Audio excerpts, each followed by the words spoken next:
네, 책으로 18쪽 중간 부분부터 읽어가면서 같이 나누도록 하겠습니다. 네, 18쪽 중간 부분. 그때 장애물 동그라미만 치고 같이 공부를 안 했기 때문에 그 부분 잠깐 적용해 보도록 하겠습니다. 장애물, 네, 이것은 당신의 혼에도 그대로 적용되어질 수 있다. 당신의 혼이, 우리는 혼 그러면은 이제 자아로 금방 이해하시잖아요. 당신의 혼이 회심되어졌을 때에 당신의 혼은 바로 그 혼에 하나님께 돌아가려 할 것이다. 그러니까 이건 이제 가장 쉽게 설명하면 그런 부분이에요. 영의 주인도 하나님이시고 혼의 주인도 하나님이시고 몸의 주인도 하나님이시다. 그런데 문제는 어떻게 사는 삶이 정말로 하나님이 주인 되는 삶이냐, 이 질문이다, 그 말이에요. 저희들이 이제 지금 저희들 입장에서는 잘 알 수가 있지만 지금 말고 하여튼 예전으로 돌아가서 옛날로 생각 잠깐만 해보면 저희들이 자아가 깨어져야 된다, 이건 다 알아요. 근데 지금 말고 예전에, 근데 문제는 어떻게 깨어지느냐 잘 몰랐어요. 그러시죠? 네, 그 동일한 거예요.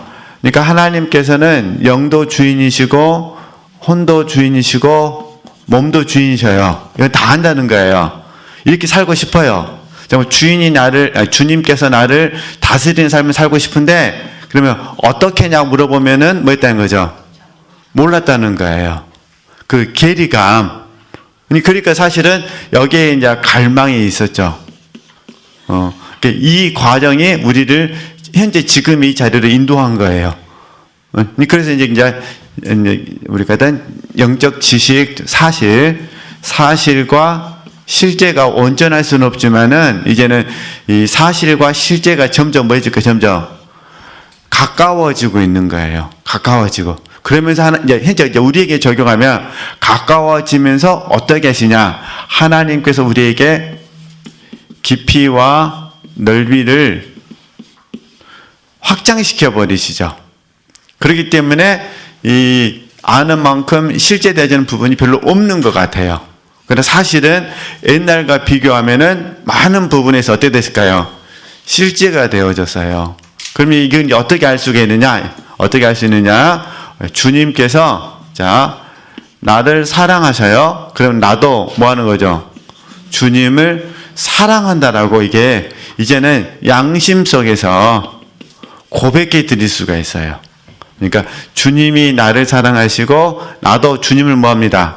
사랑합니다라고 양심 속에 고백이 되는 거예요. 근데 꼭 우리는 주님을 사랑합니다 하면서 꼭 여기 이제 형용사를 많이 붙이기를 좋아해요. 얼마나 많이. 그래서 마음을 다하고 뜻을 다하고 힘을 다하고 목숨을 다하고, 이제 그러면 이제 내 양심이 이제 약간 뭐해진 거지, 또 위축이 되는 거예요. 그건 이건 별개의 영역이에요. 이게 일단은 저도 그렇고 우리 지체들도 그렇고 우리는 주님이 나를 사랑한 걸 믿고 나도 주님을 뭐합니다? 사랑합니다. 그리고 그리고 더욱 더욱 사랑하기를 힘쓰겠습니다. 여기에 이제 마음을 다하여 사랑하도록 힘쓰겠습니다.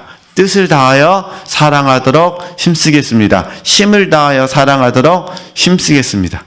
우리가 이제 특별히 힘을 다하여를 이렇게 적용한다면 한번 생각을 보세요. 마음을 다하여, 뜻을 다하여, 목숨을 다하여, 힘을 다하여, 뭐가 제일 편할까요?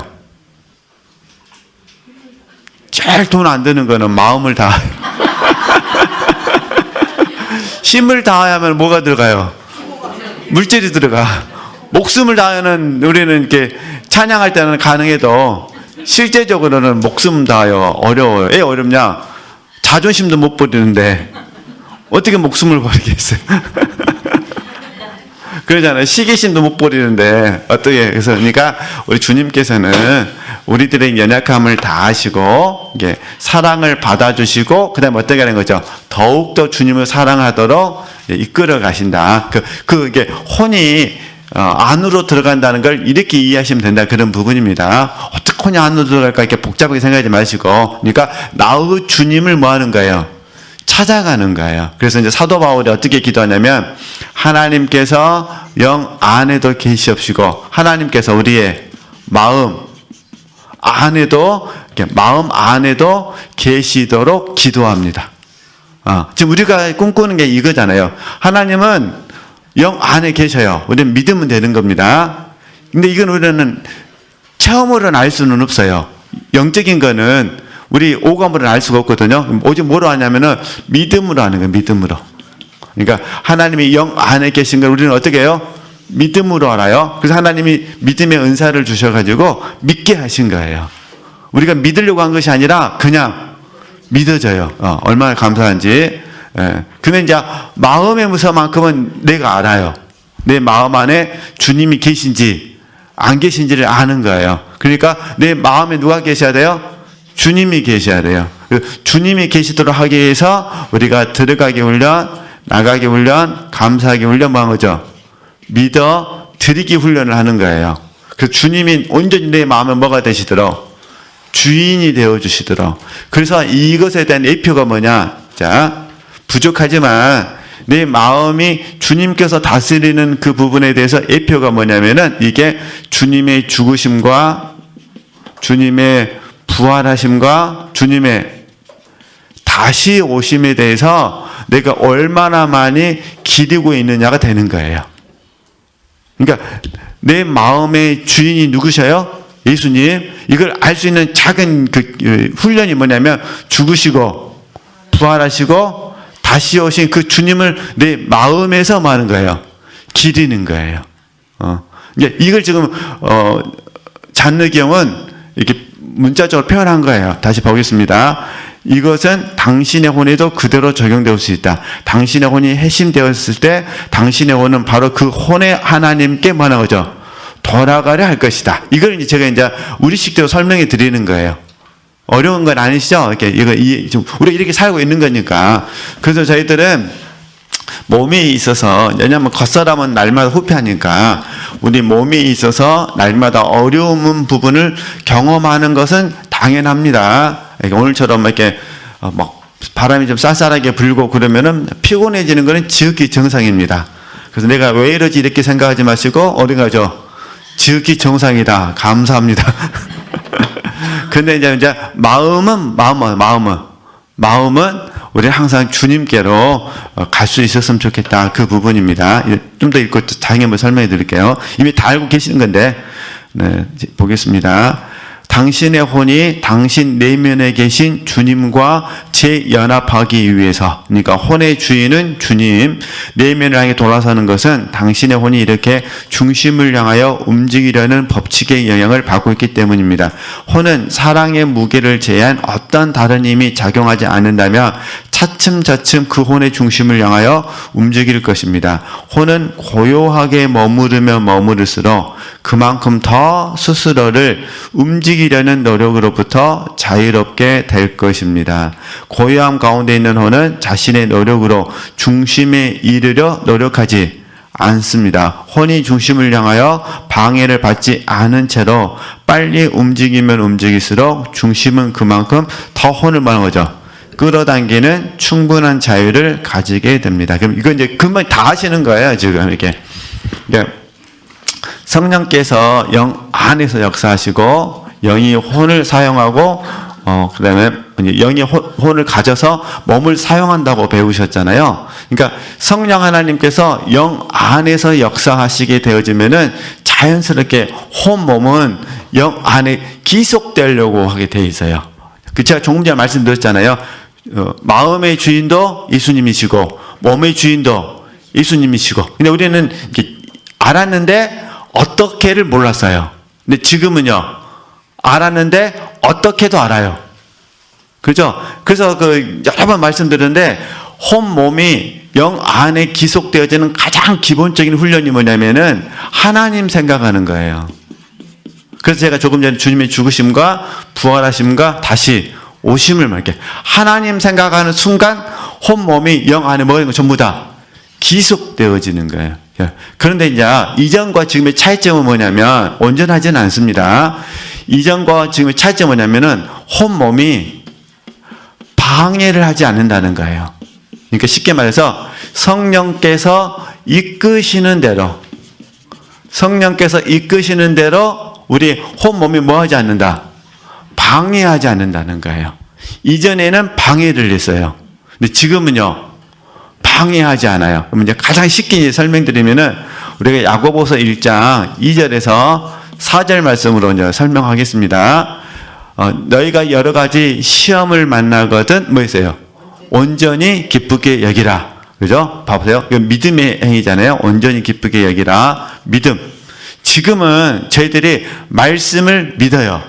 그리고 혼 몸에서 혹시나 방해하려는 어떤 모습이 나오면은 쳐서 복종시키지도 않아요. 쳐서 복종시켜가지고 다시 얻으라는 거예요.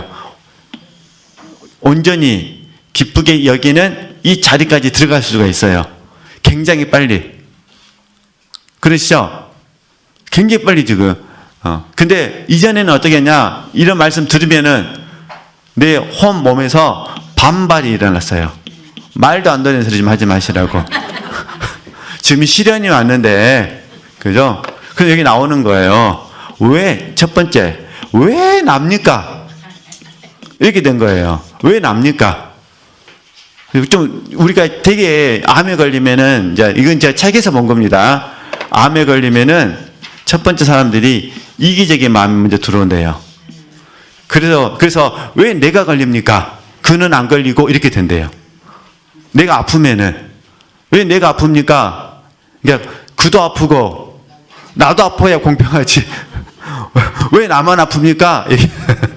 이런 이기적인 마음이 들어온대요. 그러니까 이런 이기적인 부분에 있어서 반발이 생기는 거예요. 그러니까 왜 하나님 내게 쉽게 말해서 왜 내게 하나님 시련을 주셨습니까? 라고 반발이 생긴다. 근데 지금 우리는 어떠세요? 이 반발이 없죠? 혹시 있다 하더라도 금방 없어지죠?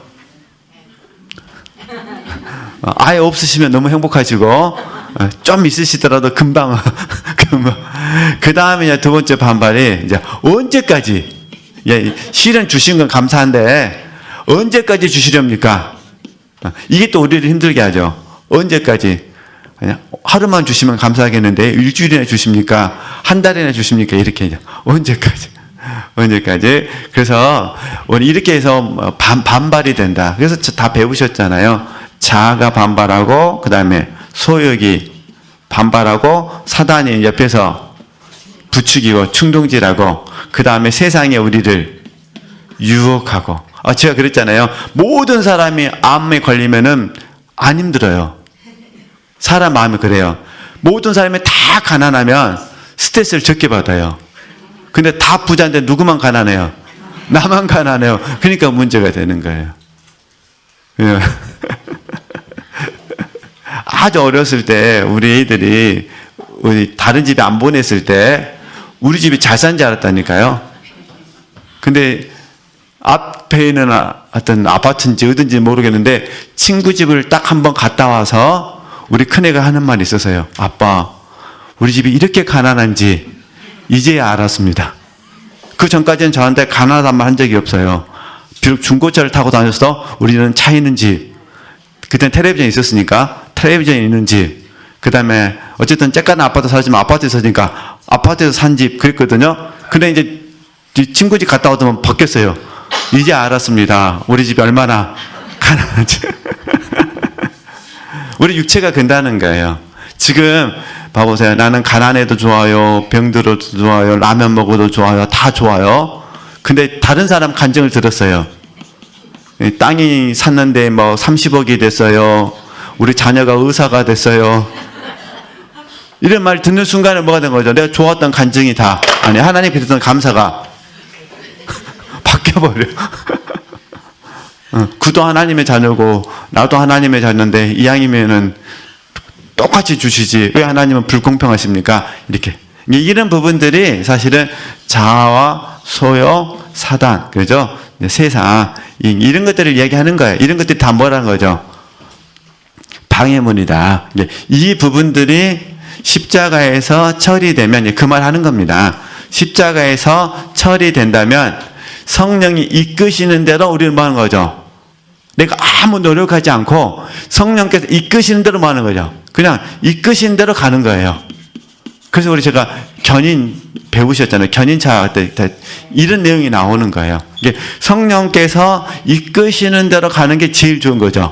근데 문제는 우리 육체가 항상 이런 연약한 부분을 가지고 있다는 거. 어쩔 수 없잖아요. 육체가 있는 동안에는. 그래서 이 육체를 바르게 처리하는 법이 이제 자아발견과 자아파쇄죠. 근데 잔느기형은 10대 때 이걸 깨달았다 그 말입니다. 10대 때 깨달아가지고 뭐 했다는 거죠? 돌아가실 때까지 계속 적용을 했다. 왜냐면은 우리가 깊은 연합의 경계에 들어가도 육신이 있어요. 육신이 있기 때문에 계속 그 육신을 쳐서 복종시켜야 되고, 다 아시는 것처럼 우리 삶이라는 건 아시잖아요. 살아간 만큼 뭐가 따라와요? 플러스 알파로 행복도 따라오지만은 고난도 따라와요. 그러잖아요. 삶이란 그러잖아요. 내가 남은 인생이 늘 행복하기만 바라지만은 절대 그럴 수 없는 거니까. 이게 플러스 알파가 이제 고린도후서 4장 16절 말씀처럼 겉사람이 날마다, 그죠? 겉사람이 뭐 하는 거죠? 후패해지는 거죠. 근데 이제 사도 바울은 겉사람이 후패해짐으로 나타나는 증상들을 써놓지 않으셨어요. 겉사람이 후패할 때 나타나는 증상, 수면 부족, 그죠? 화장실 문제, 그 다음에 먹는 문제, 그러잖아요. 관절 문제, 또 뭐 있을까요? 허리, 눈, 그죠? 근데 이제 사도 바울은 너무 빨리 돌아가셔갖고 그걸 못 경험하시고 가셔버렸어. 그때는 순교하셨으니까. 우리는 이제 100세 시대를 향해서 가는 거잖아요. 그 다음에 이제 또 이빨 문제, 이 문제, 귀 문제, 여러 가지 문제가 찾아오는 거예요. 그러니까 우리는 이제 남은 인생이 앞으로 어떻게 될지 몰라. 그러면 저희들이 굉장히 두려워하는 거, 치매 문제. 그러잖아요. 이런 문제들이, 물론 이제 앞으로 의학이 더 많이 발달돼가지고 약 하나만 먹으면은 치매 문제가 해결될 수도 있을 겁니다. 앞으로 의학이 더 많이 발달돼서. 그러나 어찌됐든 이런 부분들이 이제 우리에게 있다는 거예요. 그리고 이제 이 과정 속에서 인간관계가 복잡하게 얽히게 되어지는 거죠. 그래서 어려운 것 같아요. 그래서 또 그러니까 우리는 육신의 장막을 벗어버릴 때까지 이 몸을 처리하는 겁니다. 이렇게 이해하시면 됩니다. 그러면 책 내용을 이해하시는 데는 어려움 없으시거든요. 다시 한번 읽겠습니다. 19쪽으로 가서 이제, 그렇다면 당신은 당신의 주님이 거하시는 내면을 향하여 당신의 온 관심을 뭐라는 거죠? 기울이는 것이 마땅하다. 그래서 이걸 저희들이 인식이라고 표현한 거예요. 인식죠? 그래서 우리가 하나님 모시고 사는 뭐는 거죠? 삶이죠. 인식. 그래서 저희들이 잔느기용을 통해서는 예수 그리스도를 깊이 체험하게 읽었고, 로렌스 형제님을 통해서는 하나님의 임재, 연습을 읽었어요. 다 이 얘기하는 거예요. 하나님 모시고 사는 삶을 뭐 해보자? 실제적으로 살아보자. 그죠? 인식하자. 그래서 저는 이 부분을 묵상할 때마다 요한복음 14장 21절 말씀하고 23절 말씀 묵상하는데, 특별히 21절 말씀을 더 많이 묵상하는 것 같아요. 왜냐면 나타내신다. 나타내심. 그러니까 이 나타내심은 주님의 영역이에요. 주님의 주권이거든요. 그러니까 쉽게 말해서 제가 오늘 하나님을 10번 인식을 해도 주님이 나타내실 수도 있고 나타내지 않으실 수도 있어요. 그건 누구 마음이라는 거예요? 주님 마음이에요. 그러나 내 편에서는 뭘 해야 돼요? 10번 인식을 해야 돼요. 그죠? 하나님 모시고 사는 삶을 뭐 해야 되는 거죠? 인식. 그래서 그걸 좀 풀어 설명하면 영에도 계시었고, 의에도, 혼에도, 마음에도 계시었고, 그 다음에 몸을 통해서도 주님의 역사가 나타났으면 좋겠습니다. 그래서 사실 몸이 생명의 통로예요. 그러니까 우리 죽을 몸이 사는 몸이 되는 건 뭐냐면 생명의 뭐가 될 때? 통로가 될 때. 그죠? 그래서 영에도 계시고, 혼에도 계시고, 뭐에도? 몸에도 계시고, 생명의 통로. 근데 이 생명의 통로가 되지 않으면은 몸으로 있는 동안에는 주와 따로 거할 수밖에 없는 거예요. 그래서 우리가 믿음으로 아는 거예요. 몸으로 하려고 하면은 불가능해요. 어차피 우리는 죽을 때까지 이 몸을 가지고 있기 때문에 주님께서 제가 이 얘기를 해드린 이유는 주님께서 우리 보실 때 매 순간 나타나면은 우리가 감당하지 못한다는 거예요. 그러니까 필요할 때 뭐 해주신 거예요?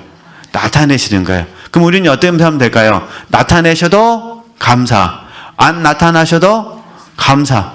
그죠? 그러면 이제 우리 주님께서 어떻게 나타내시냐? 하나님의 말씀으로 나타내시죠. 말씀으로. 그래서 성령께서 하나님의 말씀을 잘 아시는 것처럼 가르치시고 어떻게 할까요? 생각나게 하시죠. 그리고 우리는 이 말씀을 묵상하고 그 다음에 어떻게 하면 되죠? 순종하면 되는 거죠. 그런데 성령께서 가르치시고 생각나게 하시기 전에 뭘 해야 되느냐? 내가 성령을 의뢰하고 먼저 하나님의 말씀을 묵상해야죠. 이 두 가지가 같이 가셔야 되는 거예요. 그래서 하나님의 말씀을 묵상한다는 건 뭐냐? 하나님을 가까이 하는 삶이에요. 이게 인식. 이렇게 되는 거예요. 이 훈련을 하는 거예요. 근데 이제 우리가 일상을 살다 보시면은 성경책을 볼 수가 없잖아요. 그래서 저희들이 짧게 하는 게 있어요. 주님 이름을 뭐 하시는 거예요? 부르시는 거예요. 찬송을 하는 거예요. 각자 나름대로 다 외우지는 못하시더라도 몇 소절이라도 알 수 있는 찬송이잖아요. 그러니까 그 찬송을 하는 거예요. 주님을 부르는 거예요. 주님을 생각하는 거예요. 그러니까 교회에서 배웠던 가르침 있잖아요. 주님을 한번 예를 들어볼까요? 지금 하고 계시는 거. 지금 다 이게 잔느경이 우리에게 들려주는 방법이거든요. 네. 그래서 우리 지체들께서 주님은 이제 우리가 목자이시다. 그죠? 포도나무이시다. 그 다음에 신랑이시다. 목자이시다. 포도나무시다. 신랑이시다. 그 다음에 주님은 나의 힘이시다. 나의 능력이시다. 나의 이로이시다. 이런 거 있잖아요. 이렇게 뭐 하는 거죠? 먼저 생각하시는 거예요. 그 주님은 나의 이름은 구세주이시다. 이렇게 생각하면서 주님을 생각하시는 거예요. 근데 이전에는 주님 생각을 했는데 주님 나타내심이 거의 없었어요. 근데 지금은요. 주님 생각하면 주님께서 우리에게 뭐 해주세요? 나타내 주셔요. 어떻게? 성령께서 말씀을 가르쳐 주시고 생각나게 하셔서 당신을 나타내시는 거예요. 그래서 우리는 그거를 레마라 불러요. 이해되시겠죠? 이게 처음에 내가 성령을 의뢰하고 말씀을 보는 거는 이게 로고스 말씀. 이게 로고스 말씀이고, 그 다음에 성령께서 생각나게 하시는 거는요, 레마의 말씀. 이렇게 되는 거예요. 그래서 우리는 이 두 훈련을 계속 하는 거예요. 일상 속에서. 근데 문제는 뭐냐? 이런 삶을 우리가 아무리 잘 살아도 우리는 완벽할 수 없다는 거예요. 우리는 온전할 수 없다는 거예요. 근데 너무 감사한 건 그럼에도 불구하고 더욱 하나님을 뭐 하려고? 사랑하려고 힘쓰는 거예요. 이 훈련을 계속 하셨으면 좋겠다. 그런 부분입니다. 그렇게 되어지면은 이제 우리는 원망과 불평이 점점 줄어들게 되고 하나님과 화목하게 되어지는 부분이죠. 하나님의 주권을 우리는 알 수가 없으니까 하나님의 주권을 알 수가 없기 때문에 이렇게 그래서 끊임없이 우리를 힘들게 하는 것이 소욕이거든요. 소욕을 부추기는 게 사단이에요, 사단. 근데 사단이 어떻게 부추기느냐? 세상을 통해서도 부추기도 하는데요. 하나님의 말씀을 사용해서 부추기도 해요. 말씀. 그러니까 저희들이 분별력이 필요한 거예요. 내가 말씀이 깨달았다고 해서 무조건 받아들이면 안 돼요. 사단이 말씀을 이용하는 경우도 있고 성령께서 우리에게 말씀을 진짜로 주시는 경우도 있거든요. 그래서 그 의미들을 좀 하여튼 추후에도 기회 되면 배우도록 하겠습니다. 다시 19쪽에 가서 이 의미라는 거 다시 보겠습니다.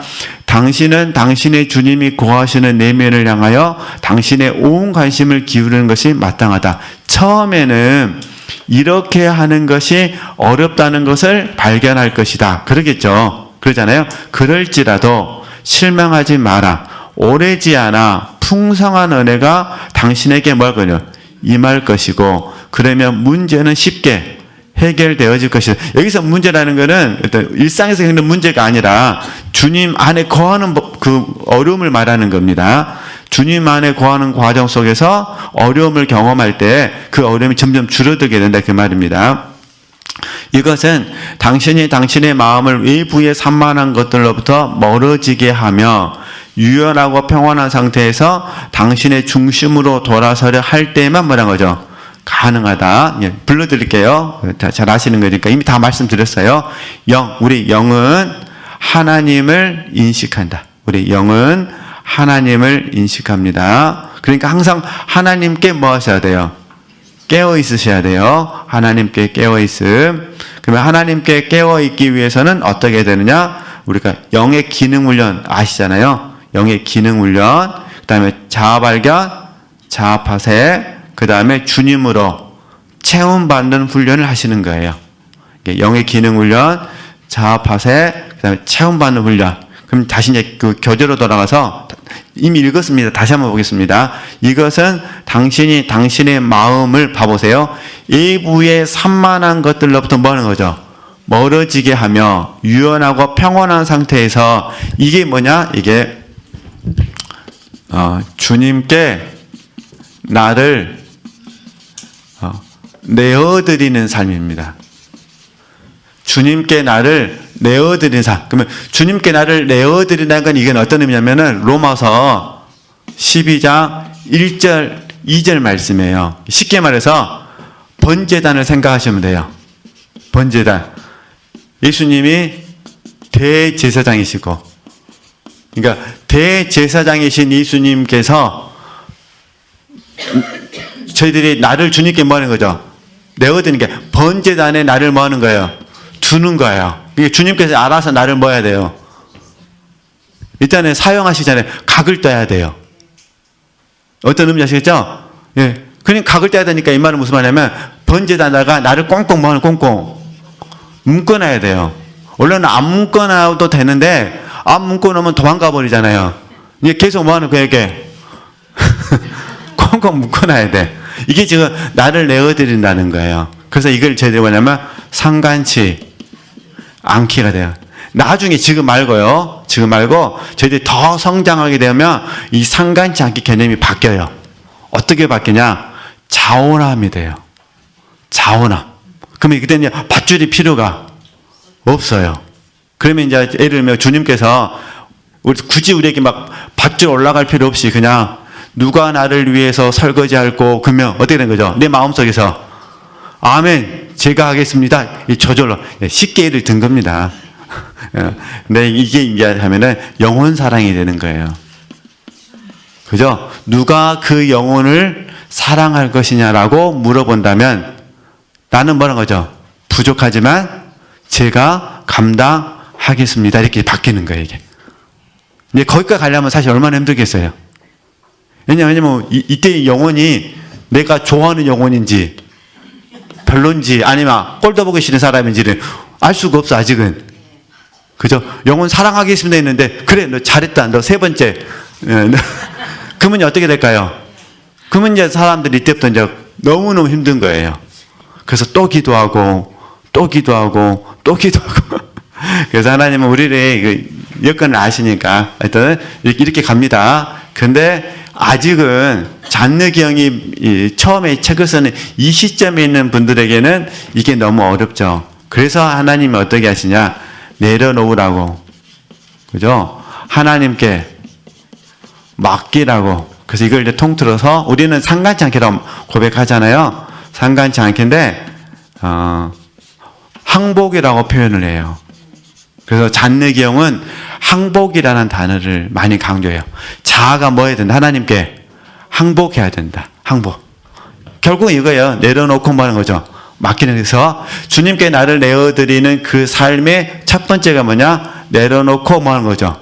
맡기고. 그러니까 내려놓고 맡기고가 잘 되어지면은 마음이 뭐 해야 될까? 이제는 평온해지겠죠. 그곳에 주님이 찾아오신다 그 말이에요. 그래서 찾아오셔가지고 우리에게 주님의 마음을 들려주시죠.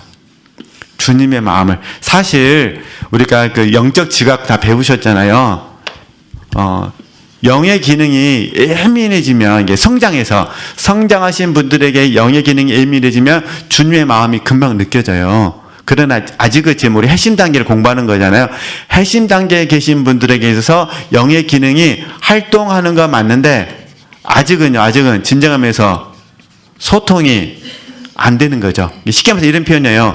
하나님의 뜻은 알겠는데, 그 하나님의 뜻 안에 숨겨져 있는 하나님의 마음은 뭐하는 거죠?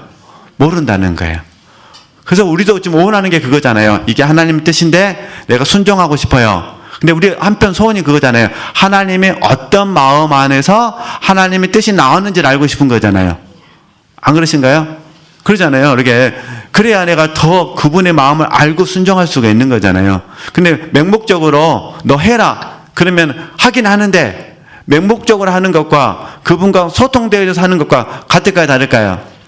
다르죠. 그러자는 게, 자녀들도 보면 그래요. 어렸을 때는 그냥 해라 하면 그냥 합니다. 뭐가 뭔지 모르고 하라면 해요. 그러나 커서는요, 해라 그러면은요, 잘 안 하려고 그래요. 왜냐면 부모의 마음을 헤아릴 수 없고, 내 마음이 돼 있으니까. 그러나 부모의 마음을 알고 해야 되는지를 알면 뭐가 될까요? 그러면은 부모의 마음을 따라서 행하게 되는 거잖아요. 그러니까 우리도 마찬가지예요. 저희들이 계속해서 영적 지각 훈련과 영의 기능 훈련을 같이 하는 이유는 주님의 마음을 알고 하고 싶어서 그러는 거예요. 그러니까 한 단계 더 더 이렇게 깊어지는 거잖아요. 이런 훈련들을 하나님 시키실 거라는 거, 또 훈련 받고 계신 분도 계시겠죠. 그럼 다시 보겠습니다. 네, 그렇게 이해하시면 되시고요. 네, 그럼 계속 보겠습니다. 이제 당신의 감정이 근심과 분노로 인하여 교란되어진다면, 이제 실제 경험 속에서 혹시 만약에 감정이 이런 문제가 찾아온다면 그런 부분입니다. 하나님의 임재가 있는 내면을 향하여 뭐란 거죠? 돌아서라. 그래서 이 부분이 이제, 그래서 들어가기, 나가기로 먼저 설명하겠습니다. 들어가기, 나가기, 물론 우리는 공부할 때 들어가기 훈련을 공부하면서 먼저 변화될 사람은 나입니다. 이렇게 적용한 거예요. 근데 이제 이거 자기 적용, 이제는 어떻게 해야 되느냐? 잔느낌이 들리는 부분은 감정에 문제가 있다면 이렇게 이해하시면 되셔요. 피난처 대신 하나님께 뭐라죠? 가서 도움을 요청해라. 이렇게 먼저 예를 받으셔야 돼요. 그러니까 내가 큰 생각과 마음 속에서 큰 어려움이 있다면, 이해되시겠죠? 그 어려움이 있다면 그 어려움을 내가 해결하려고 하지 말고, 자, 내가 해결하려고 하지 말고, 이게 먼저입니다. 내가 먼저 해결하려고 하지 말고 피난처 대신 하나님께 뭐 하는 거죠? 도움을 요청해라. 그 말이에요. 다시 이제, 그러니까 당신의 감정이 근심과 분노로 인하여 교란되어진다면 얼마나 마음이 복잡하겠어요. 근심과 분노로. 그러면 하나님의 임재가 있는 내면을 향하여 뭐하라? 돌아서라. 그러니까 내 안에 계신 주님께 가라. 그 말이에요. 그럼 제가 이제 피난처로 썼잖아요. 그러면 여기에 이제 이루자. 각자 신앙 고백이 있으시잖아요. 이루하시는 하나님께 가는 거예요. 그죠? 피난자 되신 하나님께 가시든, 이루어 주시는 하나님께 가시든, 아니면 사랑이 많으신 하나님께 가시든, 선하신 하나님께 가시든, 여기에 이제 형용사는 각자 그때의 신앙 고백에서 나오는 거겠죠. 그러냐, 우리가 다윗을 워낙 좋아하니까 다윗으로 설명하면은 다윗은 먼저 뭐 했다는 거죠? 항상 피난처 되신 하나님을 나의 도움으로 삼았다는 거예요. 그게 다윗의 위대한 점이죠. 잘못해서도 누구한테 먼저 가는 거예요? 하나님께 가는 거예요. 잘못했을 때. 좋은 일이 있어도 누구한테?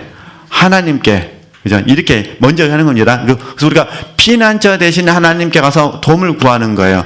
그 하나님께서 내게 뭐라 말씀하시냐? 이게 들어가기예요. 많은 분들이 들어가기가 잘 안 되는 이유는 뭐냐면 하나님의 의도 안에서 들어가기를 적용하지 않아서 그래요. 그러니까 하나님의 의도는 다 잊어버리고 왜 나만 변해야 되냐? 왜 내가 뭘 잘못했다고? 이렇게 되는 거예요. 그러면 다 실패합니다. 그러니까 우리는 내가 먼저 하나님께 가서 하나님이 내가 어떤 사람이 되기를 원하시는지를 먼저 물어야 돼요. 그죠? 그러면 만약에 하나님께서 저에게나 지체들에게 넓은 사람이 되기를 원하신다. 그죠? 이렇게 감동을 받았어요. 그러면 하나님, 넓은 사람이 되기 위해서 어떻게 했으면 좋겠습니까? 이렇게 되겠죠. 그게 그거예요. 그러니까 너 안에 불필요한 감정이 있다면 넓은 사람이 되기 위해서는 이 감정을 버려야 된다. 그런데 너는 넓은 사람이 되기를 원하면서 감정을 갖고 있으니 이것은 옳지 않다. 이 뜻이죠. 맞구나. 맞아. 하나님, 변화될 사람은 누굽니다? 납니다. 이게 어떤 사람이 되기세요? 넓은 사람이 되기 위해서. 이렇게 적용하는 게 들어가기예요. 우리는 이제 워낙 이제 들어가게 훈련, 나가게 훈련 많이 하셨기 때문에 이제 그 소론을 다 이제 아실 거라 생각하고 다 이제 잊어버리고 이제 이게 본론 들어가는데 사실은 들어가게 나가게 훈련은 이제 제가 넓은 사람으로 썼지만 가장 보편적인 개념이 뭐냐면 구원을 이루는 거예요. 이게 구원을 이루기 위해서는 누가 변화돼야 돼요? 내가 변화해야 돼요. 주님이 나를 통해서 사시기 위해서는 누가 바뀌어야 돼요? 내가 바뀌어야 돼요. 그래서 내 문제로 받는 거예요. 왜냐하면 주님이 나를 통해서 역사하셔야 되는데 나 때문에 역사하지 못하시는 거니까. 이렇게 들어가게 나가를 적용하시면은 좀 더 마음이 좋아지실 거예요. 왜냐하면 주님과 나가 관계성 안에서 들어가게 되는 거기 때문에. 그리고 이제 나가기를 통해서 내가 감정이 왜 불필요했는지 그 원인을 알게 되죠. 이게 자아의 문제인지, 이게 소욕의 문제인지, 이게 믿음의 결여의 문제인지 이제 알아지게 되거든요. 그러면 이거를 십자가에 놓으시면 되시는 거죠. 그리고 하나님께 감사하시고, 하나님 날 고치시기 위해서 이렇게 하시는 거니까. 이 이야기를 잔의경이 정말 제가 강의할 때마다 놀라는 게 그거예요. 어떻게 10대 때 가르쳐주는 사람도 없이 알아가지고 나중에 이렇게 아름다운 말로 글을 쓰셨을까? 저보고 써라 해도 저는 못 쓸 것 같아요. 그죠? 그때는 녹음기도 없었잖아요. 대단한 것 같아요. 그러니까 기도하고 성령께서 영감 주시면 뭐 하는 거죠? 바로 써버리는 거예요. 와, 어마어마한 은총입니다. 그래서 그렇게 이해하시면 되십니다. 네. 그래도 우리가 이렇게 풀어서라도 이걸 이해할 수 있다는 걸 생각하니까 지체들도 저도 대단한 겁니다. 할렐루야. 막 우리가 의미 부여를 하시는 거예요. 네.